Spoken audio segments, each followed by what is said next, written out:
My channel mates biology. Friends, आज का जो हमारा टॉपिक है वह ह्यूमन सर्कुलेटरी सिस्टम है। यह लाइफ प्रोसेस का पार्ट 4 है। इससे पहले मैंने human digestive system, circulatory system को अभी आज पढ़ा रहा हूँ और इससे पहले मैंने रेस्पिरेटरी सिस्टम को अच्छे से समझाया है। अगर वह वीडियो आपने नहीं देखा है तो लिंक डिस्क्रिप्शन में है, जाकर देख सकते हैं। तो चलिए आज स्टार्ट करते हैं हम ह्यूमन सर्कुलेटरी सिस्टम। ये होता क्या है? मतलब कि हमारे बॉडी में जितने भी अनडाइजेस्टेड होते हैं, मतलब कि जो भी हार्मफुल सब्सटेंस होते हैं, वेस्ट सब्सटेंस होते हैं, उसको सर्कुलेट करके बाहर रिलीज करना, उसको क्या कहते हैं? हम सर्कुलेशन कहते हैं। ठीक, तो इसमें हम पहला देखेंगे ब्लड सर्कुलेटरी सिस्टम। ब्लड के थ्रू कैसे सर्कुलेशन होता है। ठीक, तो ब्लड देखो, ये क्या है? ब्लड क्या होता है? ब्लड एक फ्लूइड कनेक्टिव टिश्यू होता है। क्या होता है? फ्लूइड कनेक्टिव टिश्यू होता है, जो कि क्या करता है, इसके थ्रू ही क्या करते हैं हम, जो भी ऑक्सीजन होता है, कार्बन डाइऑक्साइड होता है, उसका ट्रांसफर होता है। ठीक, तो ब्लड जो होता है वो दो चीज से मिलकर बना होता है। एक होता है ब्लड कार्पस्कल्स, जिसको हम फॉर्म एलिमेंट भी कहते हैं। एक होता है प्लाज्मा। ठीक, तो इसमें जो ब्लड में 45% है वो क्या है? ब्लड कर्पसल्स होते हैं। एंड जो प्लाज्मा होते हैं उसमें कितना होता है? 55%। तो ब्लड में 55% क्या है हमारा?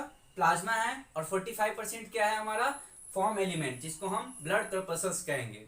अब फॉर्म एलिमेंट किसको कहते हैं? तो जो आरबीसी होता है, जो डब्ल्यूबीसी होता है, जो प्लेटलेट्स होते हैं, ये सब क्या है? हमारे फॉर्म एलिमेंट्स है। ठीक, तो जो फॉर्म एलिमेंट्स है, तो पहले हम देखेंगे आरबीसी। आरबीसी को हम क्या करते हैं? इरिथ्रोसाइट। क्या कहते हैं हम इसको? इरिथ्रोसाइट कहते हैं। इसमें एक आयरन कंटेनिंग पिगमेंट होता है, जिसको हम क्या कहते हैं? हेमोग्लोबिन। क्या होता है? हेमोग्लोबिन। यह क्या होता है? आयरन कंटेनिंग पिगमेंट होता है। ठीक, ये क्या करता है? तो जो भी गैसेस होते हैं, जैसे कि ऑक्सीजन, कार्बन डाइऑक्साइड, इसका ट्रांसफर करने का काम कौन कर रहा है? हेमोग्लोबिन। ठीक, तो haemoglobin which help in the transportation of gas. अब गैस कौन सा होगा? तो ऑक्सीजन और कार्बन डाइऑक्साइड होंगे। आया समझ में? अब देखिए, एक होते हैं प्लेटलेट्स। अब प्लेटलेट्स क्या करता है? ब्लड क्लॉटिंग में हेल्प करता है। ब्लड क्लॉटिंग क्या? जैसे हमारा हाथ कट गया, अब कट गया तो उसको और ना गिरने दे, इसलिए वहां पे क्या करता है? उसको प्रोटेक्ट करने का काम कौन करेगा? प्लेटलेट करेगा। वो क्या कर देगा? क्लॉट बना देगा। अगर कोई कट गया तो वहां पे क्लॉट बनाएगा कौन? प्लेटलेट्स। तो ये किस में हेल्प करता है? ब्लड क्लॉटिंग में करता है। ओके, अब देखिए जो डब्ल्यूबीसी होता है, डब्ल्यूबीसी को हम क्या कहते हैं? लीकोसाइट। क्या कहते हैं हम? लीकोसाइट। लीकोसाइट मतलब कि इसमें ये क्या काम करता है? जो भी माइक्रो ऑर्गेनिज्म हमारे क्लॉटिंग हुआ है, उसपे कोई इन्फेक्शन से, मतलब जो भी जर्म होंगे उससे प्रोटेक्ट करने का काम कौन करेगा? डब्ल्यूबीसी, जिसको कहते हैं व्हाइट ब्लड सेल्स। तो इसका लाइफ स्पेन कितना होता है? 1 वीक का होता है, जनरली वीक होता है। ठीक है, और जो प्लेटलेट्स आरबीसी होता है, एरिथ्रोसाइट, इसका जो लाइफ स्पेन होता है 120 डेज का होता है। तो लाइफ स्पेन याद रखिएगा। और इसका साइंटिफिक नेम क्या है? इरिथ्रोसाइट है, इसका लीकोसाइट है। ठीक है, अब देखिए जो हमारा हार्ट होता है, ह्यूमन हार्ट, जो हमारा ह्यूमन हार्ट होता है, ये क्या होता है? तो हार्ट क्या करता है? यही तो सर्कुलेशन करता है। यही सर्कुलेशन करता है, मतलब कि ये क्या है? एक मस्कुलर ऑर्गन है, जिसपे कार्डियक मसल्स होते हैं। किसको कंपोज करेगा? तो कार्डियक मसल को। तो याद रखिएगा कि हार्ट किसको कंपोज करता है? कार्डियक मसल को। कैसा ओरिजिन होता है इनमें? तो मेजोडर्मल ओरिजिन होता है। क्या होता है? मेजोडर्मल ओरिजिन होता है। आया समझ में? अब देखिए मेनली जो हार्ट होता है ये क्या करता है? तो ये पंपिंग करने का काम करता है। ठीक, तो पंपिंग करने का काम कौन करता है? हमारा हार्ट करता है। आया समझ में? तो ये कितना साइज होता है? अगर आपसे पूछे कि हार्ट का साइज कितना होता है, तो जो एक बंद मुट्ठी का, मतलब बंद मुट्ठी है, मतलब कि जैसे क्लेंच फिस्ट कहते हैं। ठीक है, तो एक बंद मुट्ठी के अनुसार जो भी देखा जाएगा, जिसका भी जितना साइज होगा उतना ही उसका हार्ट साइज होगा। ये हम कर दिए, ठीक है। तो इतना ही साइज मेरा होगा हार्ट का, वही बच्चा का भी अगर इतना ही है तो इतना ही साइज होगा। असल में एक क्लेंच फिस्ट का मतलब क्या कहेंगे इसको हम, क्लेंच फिस्ट। असल में अब है ह्यूमन हार्ट जो होता है ये 4 चेंबर होता है। 2 ऊपर होंगे मतलब कि राइट एट्रियम और देखो यहाँ पे right atrium left atrium, right ventricle left ventricle, मतलब कि 2 एट्रिया ऊपर हुआ और नीचे 2 वेंट्रिकल, ठीक है। ऐसे समझो कि यहाँ क्या है, ये 4 चेंबर है, ठीक। इसमें ये क्या है, एट्रिया है, ये एट्रिया ऊपर का दोनों एट्रिया होगा, ये राइट एट्रिया लेफ्ट एट्रिया, ये हो गया राइट वेंट्रिकल और ये क्या हो गया लेफ्ट वेंट्रिकल। ये 4 चेंबर, 2 चेंबर जो हो गया ऊपर के 2 चेंबर होंगे वो क्या हो गया राइट एट्रिया और लेफ्ट एट्रियम, और जो होंगे राइट वेंट्रिकल और लेफ्ट वेंट्रिकल होंगे। ये 4 चेंबर हार्ट होते हैं, ठीक। इनका काम क्या होता है मेनली, अगर आपसे पूछे कि जो हार्ट होता है मेनली तो पंपिंग कर रहा है, पंपिंग कर रहा है तो कैसे करता है, मतलब जैसे देखते हो कि इसमें देखो फिश जो होता है क्या कर रहा है, 2 चेंबर हार्ट होता है। 2 चेंबर का मतलब क्या हुआ कि एक एट्रिया होगा और एक वेंट्रिकल होगा, ठीक। तो फिश के पास क्या है, 2 चेंबर हार्ट है। एम्फीबियन और रेप्टाइल, जो एम्फीबियन होते हैं और रेप्टाइल्स होते हैं उनके पास कितने चेंबर हार्ट होते हैं, तो 3 चेंबर हार्ट होता है, याद रखिएगा। तो 3 चेंबर हार्ट होता है। देखो क्रोकोडाइल क्या होता है, रेप्टाइल्स होता है। तो क्रोकोडाइल रेप्टाइल्स है या एम्फीबियंस है, तो यहाँ पे एक एक्सेप्शन है। ये क्या है, एक्सेप्शन है कि जो क्रोकोडाइल होता है या 4 चेंबर हार्ट को शो करता है, ठीक। बाकी जो ये दोनों हैं ये क्या कर रहा है, 3 चेंबर हार्ट को शो कर रहा है, ठीक है। अब देखिए जो बर्ड्स होते हैं और मैमल्स, हम लोग में क्या है 4 चेंबर हार्ट होता है, ठीक। तो क्रोकोडाइल में कितना होता है 4 चेंबर हार्ट, बर्ड्स और मैमल्स में कितने होते हैं तो 4 चेंबर हार्ट, और जो रेप्टाइल्स और एम्फीबियन हुआ उसमें 3 चेंबर हार्ट होंगे, और जो फिशेस होता है इसमें 2 चेंबर है। 2 चेंबर का क्या मतलब, यही जो फिश है यही क्या करता है, सिंगल सर्कुलेशन शो करता है। फिश क्या करता है, सिंगल सर्कुलेशन शो करता है। आया समझ। तो अब देखिए जो ह्यूमन हार्ट है इसका काम क्या हुआ, तो lungs supply oxygen rich blood, oxygen rich blood, इससे क्या समझते हैं हम कि जहां पर ऑक्सीजन होगा तो उसको हम क्या कहेंगे, ऑक्सीजनेटेड ब्लड, मतलब कि वहां साफ खून होगा, ठीक है। वहीं पे जो CO2 होगा, मतलब कि अगर डीऑक्सीजनेटेड की बात की गई तो यहाँ पे क्या है CO2 होगा। तो जहां ऑक्सीजनेटेड होगा तो वहां पे ऑक्सीजन रिच होंगे, और जहां पे डीऑक्सीजनेटेड होगा मतलब गंदा खून की बात करेगा तो वहां पे क्या होगा, कार्बन डाइऑक्साइड होगा। ओके, अब देखिए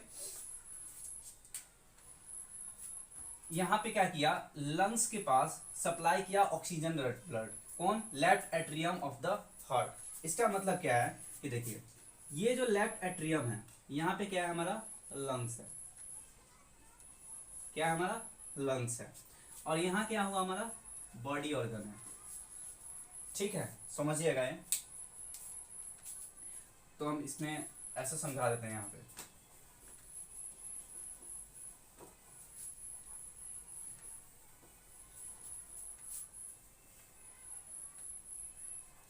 ठीक। तो यहाँ पे देखिए एक हो गया राइट एट्रियम, ठीक है, और एक हो गया लेफ्ट एट्रियम, ठीक।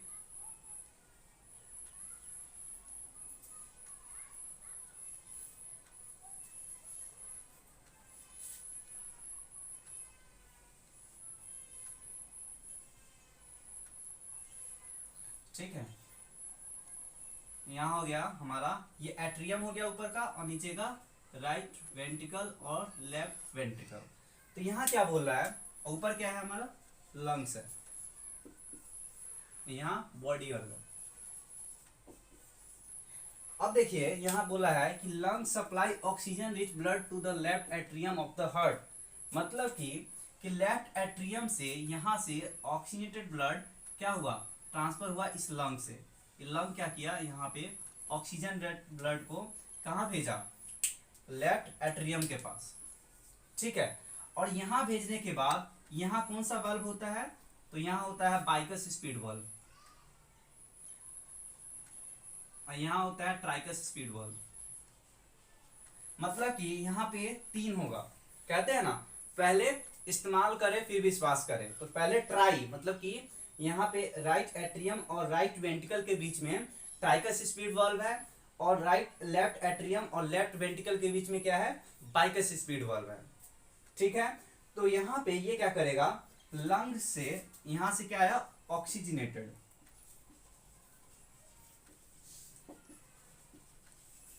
ऑक्सीजनेटेड ब्लड क्या करेगा, लेफ्ट एट्रिया में भेज रहा है, ठीक है। तो लेफ्ट एट्रिया में भेजेगा तो ये क्या करेगा, ये जो बल्ब होगा ये कॉन्टेक्ट होगा, मतलब कि खुल जाएगा, और ये क्या करेगा, इसको लेफ्ट वेंट्रिया के पास भेज देगा।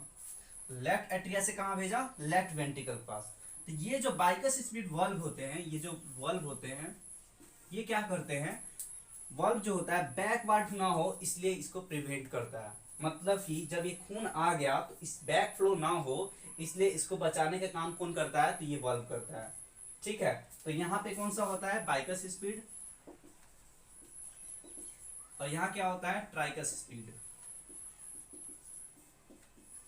ठीक है। यहाँ पे क्या होता है, पल्मोनरी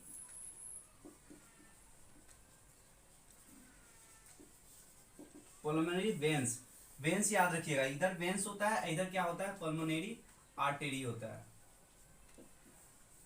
इधर क्या होता है, अयोटा होता है, ठीक है। इधर क्या होता है, वेना केवा होता है। तो इसमें ये देखना है कि लंग सप्लाई करा ऑक्सीजन रिच में, मतलब यहां से ऑक्सीजन को कहां भेजा, लेफ्ट एट्रिया के पास, और लेफ्ट एट्रिया क्या कर रहा है, कॉन्ट्रैक्ट करके लेफ्ट वेंट्रिकल के पास भेज रहा है, और लेफ्ट वेंट्रिकल क्या करेगा, आयोटा के थ्रू कहां भेज देगा, ये बॉडी ऑर्गन के पास भेज देगा, ठीक। अब ये बॉडी ऑर्गन जब डीऑक्सीडेटेड, मतलब कि अगर यहाँ पे ऑक्सीजन मतलब साफ खून आ गया है तो इसके अंदर में जमा हुआ जो गंदा खून होगा, मतलब कार्बन डाइऑक्साइड होगा, डीऑक्सीडेटेड होगा, उसको कौन कहाँ ट्रांसफर करेगा, तो जो गंदा खून होगा उसको भेजेगा कहाँ पे, the blood comes from the body to the right atrium and then contacts blood transfer to the right ventricle, मतलब कि यहाँ से ये कहाँ भेज दिया, लेफ्ट एट्रिया में, और लेफ्ट एट्रिया कहाँ भेज दिया, कॉन्ट्रैक्ट, फिर यहाँ पे कॉन्ट्रैक्ट होगा और ये लेफ्ट राइट एट्रिया में भेजेगा, और फिर ये कहाँ भेजेगा, तो यहाँ पे भेजेगा, किसके थ्रू, पल्मोनरी आर्टरी के थ्रू। तो ये बात याद रखिएगा कि इधर पल्मोनरी आर्टरी होता है और इधर क्या होता है, पल्मोनरी वेन्स होता है। इधर आयोटा के थ्रू कहाँ भेजेगा, बॉडी के पास। तो इधर जितना हुआ ये क्या होगा, ऑक्सीजनेटेड, और इधर क्या होगा, डीऑक्सीजनेटेड। यही 4 पॉइंट याद रखिएगा, ठीक है। तो वाल्व का काम समझ में आ गया कि ये क्या करता है, does not back flow, back flow होने में हेल्प करता है, बैक फ्लो ना हो। इसमें होता है एक सिस्टोल एक डायस्टोल, मतलब कि जब हम सर्कुलेशन करते हैं तो हार्ट बीट जब सिस्टोल होगा, सिस्टोल का मतलब क्या होगा, कॉन्ट्रैक्शन, जब हम कॉन्ट्रैक्ट कर रहा है तो वो क्या होगा, रिलैक्सेशन, कॉन्ट्रैक्शन मतलब सिस्टोल, और डायस्टोल मतलब कि रिलैक्स हो गया, कॉन्ट्रैक्ट मतलब कि सिस्टोल, और ये क्या हो गया, डायस्टोल मतलब क्या, रिलैक्स, ठीक है। तो सिस्टोल और डायस्टोल समझ में आया। अब देखिए ये डीऑक्सीनेटेड होगा, ठीक है। तो ये जो प्रोसेस है ह्यूमन हार्ट का, समझ में आया अच्छे से, तो इसको देखिए। अब हम देखेंगे blood circulation in human beings. अब सर्कुलेशन कैसे हो रहा है ह्यूमन के अंदर में, तो देखिए पहला है कार्डियक साइकिल। कार्डियक साइकिल क्या होता है, जब एट्रिया डायस्टोल होता है और एट्रिया सिस्टोल होता है, तो जो डायस्टोल क्या हो रहा था, रिलैक्सेशन, और सिस्टोल क्या हो रहा था, कंट्रैक्शन। जब ये रिलैक्सेशन कंट्रैक्शन का जो प्रोसेस होता है एट्रिया और वेंट्रिकल के बीच में, इस पूरे प्रोसेस को, इस पूरे साइकिल को क्या करते हैं हम, कार्डियक साइकिल करते हैं, ठीक है। तो डबल सर्कुलेशन पहला देखेंगे। देखिए हार्ट बीट, जो हार्ट रेट होता है एक नॉर्मल इंडिविजुअल में, जो हार्ट रेट होता है कितना होता है, तो 72 टाइम्स पर मिनट होता है। कहते हैं ना दिल धड़का, तो कितना टाइम में, तो 72 टाइम्स पर मिनट, एक मिनट में 72 बार कितना होता है, दिल धड़कता है, ठीक है। किसमें, एडल्ट में। अब दे रहा है फ्लो ऑफ ब्लड आकर इन 2 पाथवे, फ्लो कैसे होगा, एक होता है पल्मोनरी सर्कुलेशन, एक होता है सिस्टमेटिक सर्कुलेशन। तो पल्मोनरी सर्कुलेशन किसके थ्रू होगा, तो लंग्स के थ्रू होगा। तो देखिए ब्लड मूव्स फ्रॉम हार्ट, कहाँ से, heart to the lungs, heart से लंग्स तक को जो पहुंचाएगा उसको कहेंगे पल्मोनरी सर्कुलेशन। जैसे ये देखो यहाँ राइट वेंट्रिकल से कहाँ आया, पल्मोनरी आर्टरी, ये क्या है हमारा पल्मोनरी आर्टरी है। इस पल्मोनरी आर्टरी के थ्रू राइट वेंट्रिकल से लंग्स के थ्रू आया, इसको क्या बोला, पल्मोनरी सर्कुलेशन। ठीक, और अगर सिस्टमेटिक सर्कुलेशन क्या होगा, blood moves from the heart, कहां से, तो moves from the heart to the body organ, मतलब इस हार्ट से कहा, लेफ्ट वेंट्रिकल से सिस्टमेटिक आयोटा में, मतलब बॉडी ऑर्गन में, किसके थ्रू, तो आयोटा के थ्रू जब ट्रांसफर होगा तो उसको हम क्या कहेंगे, सिस्टमेटिक सर्कुलेशन। ठीक, तो नीचे का जो प्रोसेस होता है वो सिस्टमेटिक सर्कुलेशन होता है, और जो ऊपर का होता है उसको कहते हैं पल्मोनरी सर्कुलेशन। ऐसे याद रखिएगा, पल्मोनरी रेस्पिरेशन किसमें हो रहा था, तो लंग्स के थ्रू। तो पल्मोनरी सर्कुलेशन किसमें हो रहा है, तो राइट वेंट्रिकल से जो होगा वो लंग्स तक भेजेगा, इसको पल्मोनरी सर्कुलेशन बोलेंगे। ठीक, यही प्रोसेस होता है। याद रखिएगा कि लंग्स के बाद जो लेफ्ट एट्रिया में भेजेगा वो कौन भेजेगा, पल्मोनरी वेन। ये क्या है, पल्मोनरी वेन।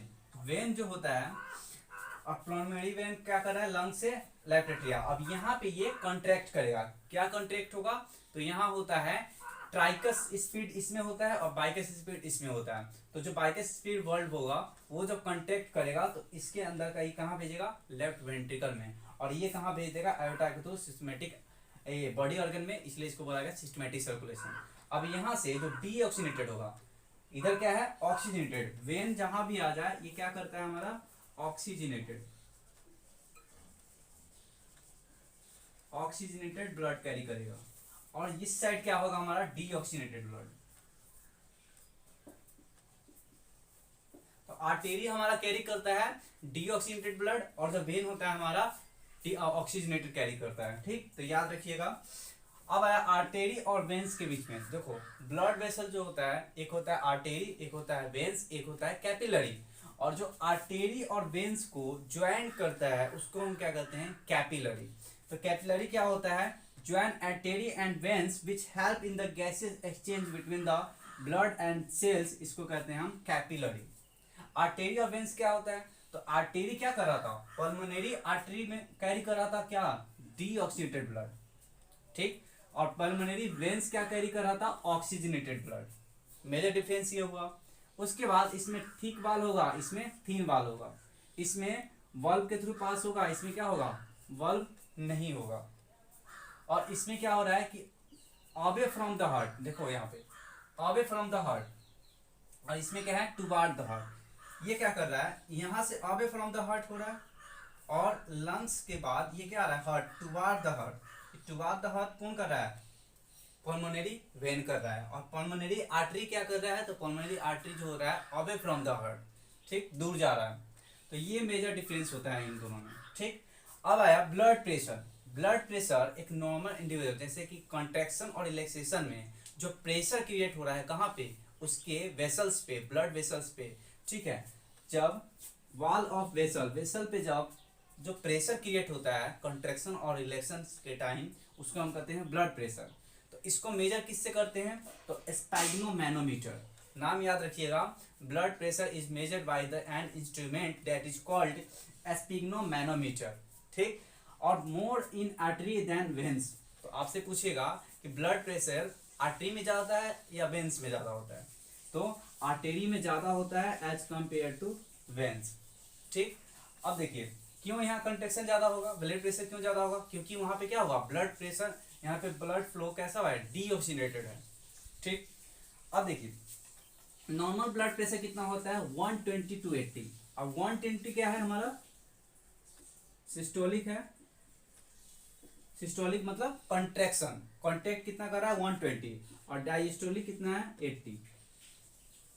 ठीक, तो एग्जाम में आता है कि सिस्टोलिक प्रेशर कितना होता है, तो 120 mmHg, और 80 जो होता है 80 mmHg जो होता है वो डायस्टोलिक प्रेशर होता है। ठीक, अब देखिए जो आता है ईसीजी। ईसीजी क्या होता है, जब हार्ट बीट को मेजर जो करता है ग्राफ, जैसे देखते हो किसी का इलाज होता है तो उस टाइम में क्या होता है कि हार्ट बीट ऐसा रहता है, ये कॉन्ट्रैक्शन होता है, यही मेजर करता है। इसमें होता है P Q R S T, तो यहाँ पे क्या कर रहा है, जो क्यू आर एस यही मेजर करता है हार्ट बीट को। और पी जो होता है यहाँ पे क्या हो रहा है, रिपोलराइजेशन हो रहा है, यहाँ पे क्या हो रहा है, डीपोलराइजेशन ऑफ वेंट्रिकल। वेंट्रिकल का क्यू आर एस क्या करता है, वेंट्रिकल का डिपोलराइजेशन करता है। तो यही सब क्या है, ब्लड प्रेशर को शो कौन करता है, ईसीजी, ठीक है, हार्ट बीट को शो करता है, ठीक। तो इसलिए को बोलते हैं इलेक्ट्रोकार्डियोग्राफ, ठीक, an instrument which record electrical impulse generated in the heart. जो इलेक्ट्रिकल इम्पल्स जनरेट हो रहा है P Q R S T, इसको कौन शो कर रहा है, इलेक्ट्रोकार्डियोग्राफ कर रहा है, ठीक। अब देखिए यहाँ आता है लिम्फेटिक वेसल्स।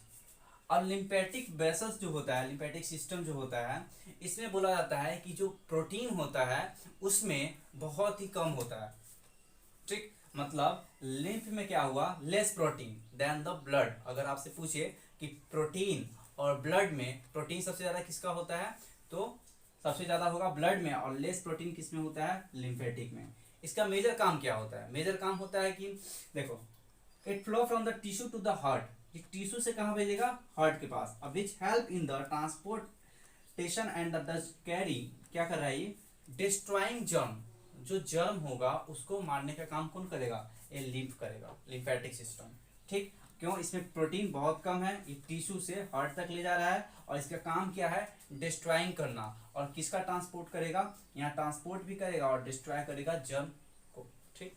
अब देखें, it carried digested absorbed fat from the intestine, excess fluid from the space that is called blood। मतलब ये क्या होता है, एक ऐसा स्पेस होता है जो कि ट्रांसपोर्टेशन में हेल्प करता है, और कहाँ भेजता है, हमारा ब्लड में भेजता है, ठीक। तो ये देखिएगा, तो याद रखिएगा, इसमें फिश जो होता है, फिश में क्या होता है, सिंगल सर्कुलेशन, फिश में सिंगल सर्कुलेशन। और जो एम्फीबियन और रेप्टाइल्स होता है,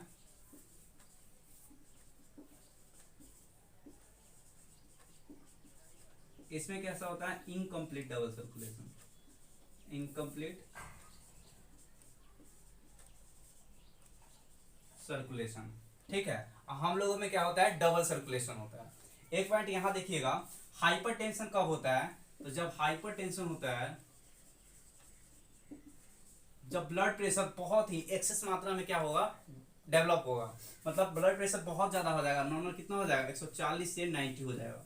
तो जब 140 बटा 90 आ जाएगा तो हाइपरटेंशन को शो करता है। और ये क्या कर रहा है, blood pressure, normal blood pressure 180 120 बटा 80 होता है, सिस्टोलिक कितना होता है, 120, 80 होता है हमारा डायस्टोलिक।